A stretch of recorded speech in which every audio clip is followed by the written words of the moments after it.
You could be in a calorie deficit, working out and doing all the right things, but if your insulin is elevated, your fat burning switch is completely flipped off.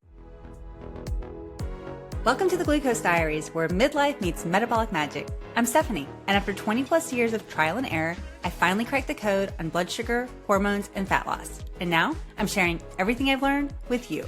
Because here's the wild part. 9 out of 10 adults in the US are metabolically unhealthy, and most have no idea. This podcast is here to change that, with real talk, no fluff, and zero gatekeeping. Each episode is short, practical, and packed with real-life examples to help you understand what's actually going on inside your body and what you can do about it one step at a time. Please note, this show is for educational purposes only and is not medical advice. Always consult your healthcare provider before making any changes to your wellness routine. Now let's dive into today's episode.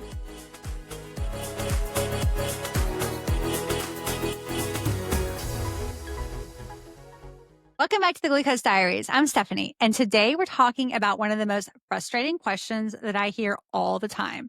Why am I gaining fat even though I'm eating less? If this has been your experience, you are not crazy and you are not broken, but you may be missing the one hormone that controls whether your body stores or burns fat, and that hormone is insulin.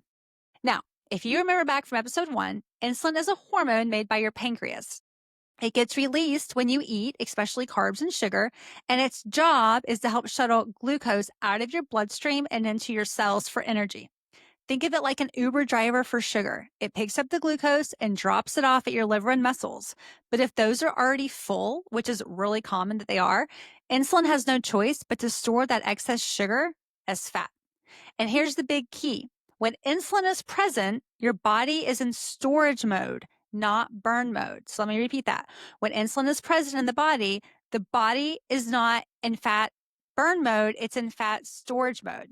So you could be in a calorie deficit, working out and doing all the right things, but if your insulin is elevated, your fat burning switch is completely flipped off. This is why so many women in their 30s, 40s, and beyond say, I'm doing everything right, but nothing's working. It's not about how much you're eating. It's about the hormonal environment that your body's in. So here's an analogy I like. Insulin acts like a light switch. When it's high, your body's storing fuel, i.e. it's storing fat. When insulin's low, your body can finally tap into fat storage for energy. You can't do both at the same time, just like you can't turn a light on and off. It can only be on or off. It can't do both at the same time. It's either one or the other, storage mode or fat burn mode. And the problem is, for most people, that switch is usually stuck in storage mode all day long. Now, why is this? Because we're constantly triggering insulin. The average person eats or drinks 6 to 10 times a day between all of our meals, snacks, coffee, bite of the kids' leftovers, protein bars, late night snacks. The insulin switch keeps getting flicked back on. Even quote unquote healthy foods like oatmeal, granola, fruit smoothies can spike blood sugar and trigger insulin when eaten alone or without protein or fiber. And it's not just food. Stress can spike cortisol, which can raise blood sugar, which, you guessed it, leads to more insulin. That's why fat loss can stall even when you're doing everything right. But here's the good news. You don't need to cut carbs completely or follow some extreme plan. You just need to give your body windows of time where insulin stays low so it can flip back into fat burning mode. So here are 3 easy ways to get started. Number 1, reduce how often you eat. That doesn't mean starving. It doesn't mean fasting for hours on end. It just means avoiding constant grazing.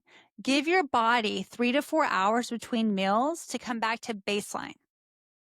Number 2, start your meals with protein or fiber.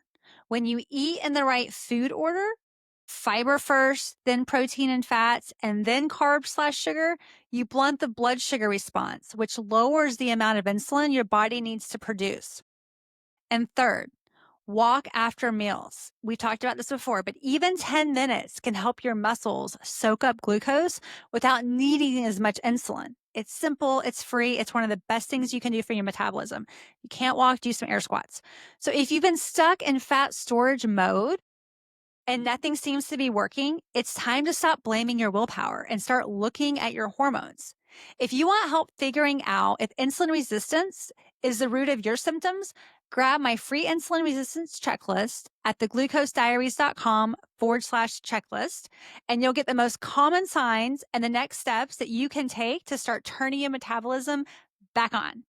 And if this episode was helpful, follow the show so you don't miss what's coming next. We've got episodes on glucose spikes, food order, CGMs, and so much more. And send this to a friend that may need to hear it. Just a quick reminder before I go, this show is for educational purposes only. I'm not a doctor and not intending to diagnose or treat any condition.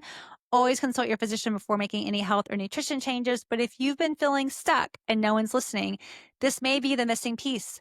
Thanks for listening to the Glucose Diaries, and I'll see you next time. And that's a wrap. I hope you enjoyed today's episode of the Glucose Diaries. Make sure to follow the show so you never miss an episode. And if you got value from today's conversation, send it to a friend who may need to hear it too.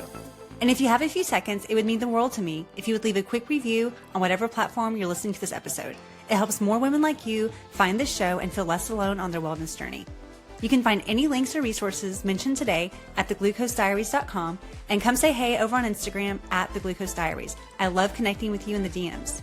Until next time, remember, you are not alone, you are not broken, and you deserve to feel amazing.